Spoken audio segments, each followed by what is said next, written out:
All, welcome back to our channel. நானும் எங்கள் குட்டி பாப்பாவும் இன்றைக்கி ஒரு சூப்பர் இன்ட்ரெஸ்டிங்கான விலாகோட தான் உங்களை சந்திக்கிறோம். 1 இயர்க்கான லன்ச் மெனு தான் நான் இன்றைக்கி ஷேர் பண்ணியிருக்கேன். ஹோப் இந்த வீடியோ உங்களுக்கு யூஸ்ஃபுல்லாகவும் இன்ட்ரெஸ்டிங்காகவும் இருக்கும்னு நினைக்கிறேன். மார்னிங்கே குட்டி பாப்பா ஃப்ரெஷ்அப் ஆகிட்டு ராகி பாரேஜ் தான் பிரேக்ஃபாஸ்ட்டுக்கு இன்றைக்கி எடுத்துக்கிட்டாங்க.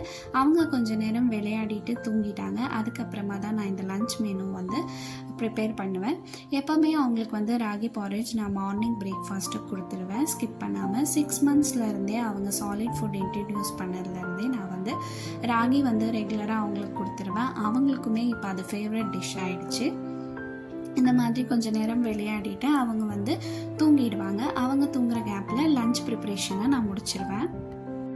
ஃபர்ஸ்ட் நான் வெஜிடபிள்ஸ் எல்லாம் கட் பண்ணி வச்சுக்கிட்டேன். Beetroot, carrot, beans, garlic, onion உங்களுக்கு பிடிச்சா சேர்த்துக்கோங்க, இல்லைனா ஸ்கிப் பண்ணிவிடுங்க. நான் டேஸ்ட்டுக்காக சேர்த்துருக்கேன்.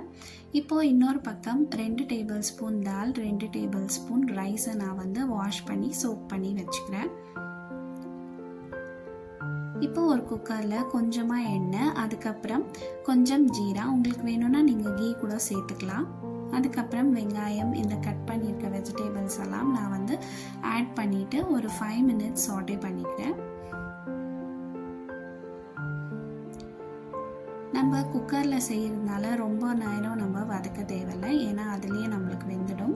ஸோ சும்மா நம்ம அந்த ஆயிலில் லைட்டாக சாட்டே பண்ணால் போதும்.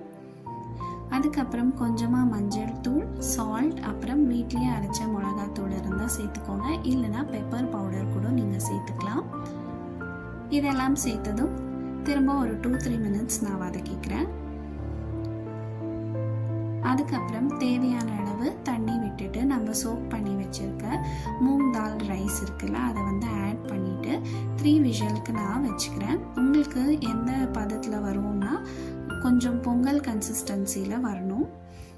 அதுக்கு எவ்வளோ விஷல்ஸ் வச்சா சரியாக இருக்கும்னு நீங்கள் பார்த்துக்கோங்க. எனக்கு 3 விஷல்ஸ்க்கு ரொம்பவே நல்லா குழஞ்சி வந்திருந்தது. ஸோ அப்படி வரப்போ நம்ம ஸ்மாஷ் பண்ணி ஃபீட் பண்ணுறதுக்கு ஈஸியாக இருக்கும்.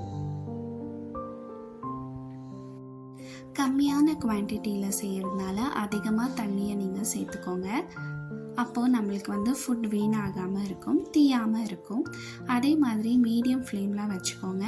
அதனால் நம்மளுக்கு தீ பிடிக்காமல் அடி பிடிக்காமல் இருக்கும் சாப்பாடு. பேபி ஃபுட்ஸை ப்ரிப்பேர் பண்ணுறப்போ எப்போவுமே மீடியம் ஃப்ளேமில் வச்சுக்கோங்க.